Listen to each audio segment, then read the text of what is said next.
Hi, wanna know how to perform factory reset on your Xiaomi Redmi 13C? So, as a first step, we would need to open settings on our phone and then go to this tab which is named About Phone.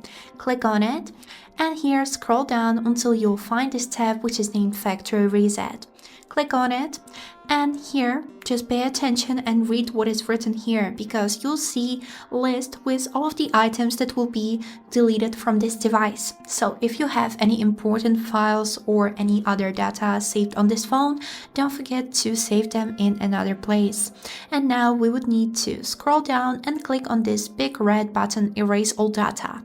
So here we would need to click Reset and then Factory Reset.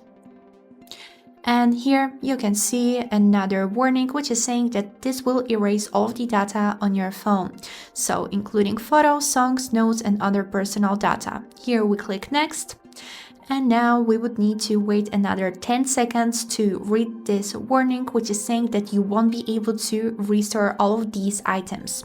So we click OK and this is it. After this, the factory reset will start and it will happen all by itself. You don't need to do anything. Just wait until the factory reset will be done. And this is it. I hope this video was helpful and thank you for watching.